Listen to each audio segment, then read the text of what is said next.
ज्ञान योगमा बुझ्यो भने दुःखबाट मुक्त हुन्छ, नबुझेसम्म दुःख भइरहन्छ। यसको बटम लाइन यो।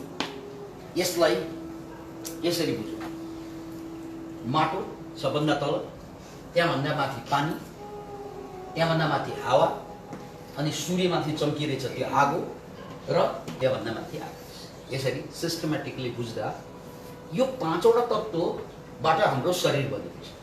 शरीरमा तातो छ, त्यो आगो, पानी छँदैछ शरीरमा, माटो भनेको यो मासु नै माटो हो, यसलाई गाडिदियो भने के हुन्छ, गाडी माटो बन्छ, त्यसकारण माटो मासु नै माटो। र आकाश भनेको यहाँ जुन जुन खाली ठाउँ छ त्यो जम्मै आकाश हो, र त्यो खाली ठाउँमा हावा भरिएको हुन्छ।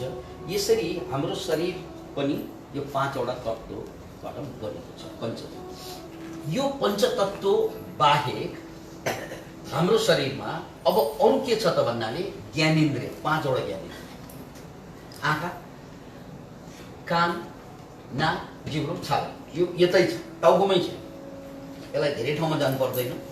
आँखा यही छ, कान यही छ, नाक यही छ, अनि जिब्रो यही छ, छाला यही छ। यसरी यो मुखैमा पाँचवटा ज्ञानेन्द्रिय, जसले चाहिँ हामी संसारको ज्ञान पाउँछौँ, त्यसकारण यसलाई ज्ञानेन्द्रिय भन्छ। 5 सेन्सर। अब यो ज्ञानेन्द्रको विषयलाई तन्मात्रा भनिन्छ। यो ज्ञानेन्द्रको विषय, आँखाको विषय के त रूप, आँखाले रूपहरू हेर्छ। कानको विषय के त ध्वनि, उसले आवाज सुन्छ। नाकको विषय के त गन्ध थाहा पाउँछ, उसको ज्ञान के गन्ध। जिब्रोको विषय रस, स्वाद लिन्छ, त्यसले रस भनेको स्वाद। छालाको विषय के त स्पर्श, त्यसले छोएर थाहा पाउँछ। त्यसकारण यसलाई तन्मात्रा भनेको ज्ञानेन्द्रको विषयलाई तन्मात्रा भनिन्छ। यो पनि पाँचैवटा हुन्छ। अब अर्को पाँचवटा कर्मेन्द्रिय, यो धेरै मान्छेलाई कर्मेन्द्रिय थाहा हुँदैन। ज्ञानेन्द्रिय सुनेको हुन्छ, कर्मेन्द्रिय त्यति सुन्नमा आउँदैन। कर्मेन्द्रिय भनेको के त हात कर्मेन्द्रिय, किनकि यसले कर्म गर्छ। खुट्टा कर्मेन्द्रिय, किनकि यसले हिँड्ने कर्म गर्छ। मुख पनि कर्मेन्द्रिय, यो मुख र जिब्रो फरक छ। जिब्रो स्वाद लिने भयो, मुखले चाहिँ चपाउने काम गर्छ। त्यसकारण मुख चाहिँ कर्म गर्ने, चपाउने काम मुखले गर्ने भएकोले यसलाई कर्मेन्द्रियमा राखेको छ। मलद्वार, यसले चाहिँ दिशा निकाल्ने काम गर्छ। जननेन्द्रिय, यसले पिसाब निकाल्ने काम गर्छ। यसरी यो पाँचवटा यस्तो विषय, पाँचवटा कर्मेन्द्रिय, पाँचवटा ज्ञानेन्द्रिय, पाँचवटा तन्मात्रा, पाँचवटा पञ्चतत्व, यो 20वटा तत्व मिलेर शरीर बनेको छ। यो बाहेक अब अन्तिम पाँचवटा तत्व छ। यो अन्तिम तत्व मन, बुद्धि, अहङ्कार, प्रकृति र पुरुष। यसरी अर्को पाँचवटा तत्व। मुख्यतया हामीले बुझ्नुपर्ने यही अन्तिम पाँचवटा तत्व। यसमा मन भनेको के हो, किनकि हामी सबैसँग मन छ र यो मनले नै हामीलाई चाहिँ दुखी भन्छ, सुखी पनि मनले नै। मनलाई बुझौँ। मलाई चित्त दुख्यो भन्छ, बुद्धि दुख्यो त भन्दैनौँ हामीहरू। मेरो बुद्धि दुख्यो कहिले भन्छ, भन्दैनौँ। दुख्ने के चित्त, मन दुख्छ, बुद्धि दुख्दैन। हामीसँग मन छ र मन भनेको फेरि बुद्धिभन्दा शक्तिशाली। मन भनेको बुद्धिभन्दा शक्तिशाली। यसलाई यसरी बुझौँ, मन भनेको बुद्धिभन्दा धेरै शक्तिशाली हुन्छ। त्यसकारण मान्छे प्रेममा पर्यो भने पागल भन्छ। किन? यो प्रेमले मलाई पागल बनाइरहेको छ भन्ने बुद्धिलाई थाहा हुँदैन। हुन्छ हुँदैन? हुन्छ कि हुँदैन? हुन्छ। तर बुद्धिकोले केही पनि रोक्नै सक्छ। यो प्रेमले मलाई बर्बाद गरिरहेको छ भन्ने पनि थाहा हुन्छ, तै पनि रोक्नु सक्छ। प्रेम, माया किन रोक्न नसकेको भन्नाले बुद्धिको ताकतै छैन।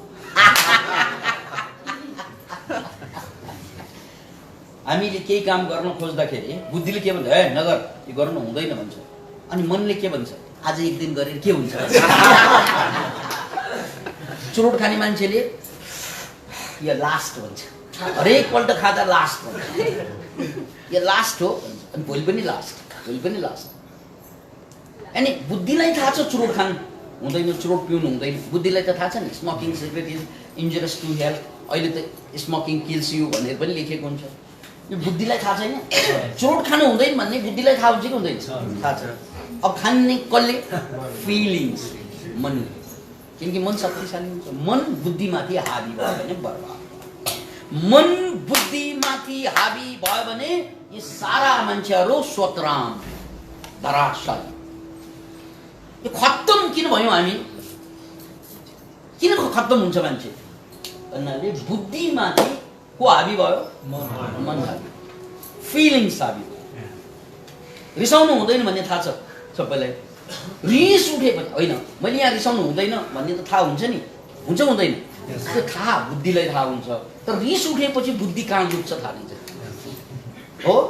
त्यसकारण प्रेम भयो, रिस भयो, लोभ भयो। लोभी हुनु हुँदैन थाहा छ, राइट? थाहा हुँदा हुँदै पनि रोक्नै सक्दैन। यहाँनिर मलाई मेरो छोरी सानो हुँदा, मेरो छोराछोरी सानो हुँदा के गर्थे यिनीहरू भने, पापा चक्लेट खानु हुँदैन है भनेर चक्लेट समाउँछ। थाहा छ, हेर्नुहोस् है, बुद्धिलाई थाहा छ। पापा चक्लेट खानु हुँदैन, क्यान्डी खानु हुँदैन भनेर चक्लेट समाउँछ। अनि पापा यो चक्लेटलाई यसरी मुखमा पनि हाल्नु हुँदैन है, मुखमा हालेर चुस्नु पनि हुँदैन है, चुसेर निल्नु पनि हुँदैन है भन्दै खान्छ। यानि थाहा, सबै थाहा, तर रोक्न सक्ने ताकतै छैन। उनीहरूको बच्चालाई त क्षमा गर्न सकिन्छ, तर हामी त बच्चा होइन, छुच्चा लुच्चा, राइट? हामीलाई पनि थाहा हुन्छ यो केटासँग लाग्नु हुँदैन, तै पनि थाहा हुन्छ यो केटीसँग लाग्नु हुँदैन। थाहा नभएको हो, थाहा हुँदा हुँदै पाप गर्छौँ हामीहरू हो, थाहा हुँदा हुँदै अपराध गर्छौँ हामीहरू हो। थाहा त छ नि, बुद्धिलाई मजाले थाहा छ। अन्जानमा गरेकै होइन, जान गर्छौँ। किन भन्नाले बुद्धि साह्रै कमजोर हुन्छ मनको अगाडि। साइन्टिफिकल्ली पनि 5000 गुणा कमजोर हुन्छ अरे बुद्धि। अथवा यसलाई उल्टाएर भनौँ, बुद्धिभन्दा मन 5000 गुणा बढी शक्तिशाली। त्यसकारण हामी सबैलाई थाहा छ यो खानु हुँदैन, यो खानु हुन्छ। थाहा हुँदा हुँदै पनि उसले जथाभावी नै खान्छ। किन? बुद्धिलाई फ्याक्कै फाल्दिन्छ। कसले? त्यसकारण हामी जम्मै चाहिँ कसको गुलाम भन्नाले मन। बुद्धिमाथि मन हाबी भएपछि मान्छे मूर्ख हुन्छ। बुद्धिमाथि मन हाबी भएपछि मान्छे मूर्ख बन्छ। कसरी बन्छ रे?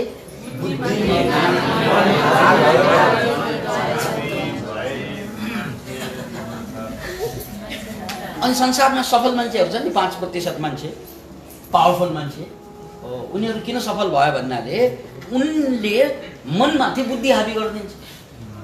ठ्याक्कै उल्टो, बर्बाद हुने मान्छे हे बर्बाद हुने 95% हो। बर्बाद हुने मान्छे मनबाट सञ्चालित हुन्छ, चाहे नेगेटिभ होस् वा पोजिटिभ होस्, मनबाट सञ्चालित हुन्छ। बर्बाद हुने मान्छे केबाट सञ्चालित? मनबाट। रिस उठ्यो भने रिसलाई कन्ट्रोल गर्न सक्दैन, लोभ भयो भने लोभलाई कन्ट्रोल गर्न सक्दैन है, प्रेम भयो भने प्रेमलाई कन्ट्रोल गर्न सक्दैन, घृणा भयो भने घृणालाई कन्ट्रोल गर्न सक्दैन।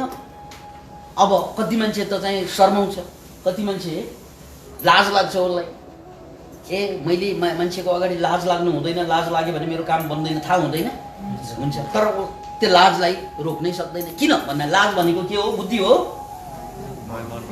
लाज भनेको मन हो। त्यसकारण हामीलाई लाजले छेक्छ, डरले छेक्छ। डर भनेको बुद्धि हो कि मन हो? मन हो। त्यो इमोसन पोजिटिभ होस् या नेगेटिभ, यसले चाहिँ मान्छेलाई बर्बाद। जबकि ताकत जम्मै केमा हुन्छ? मनमा। त्यो मनलाई गाइडलाइन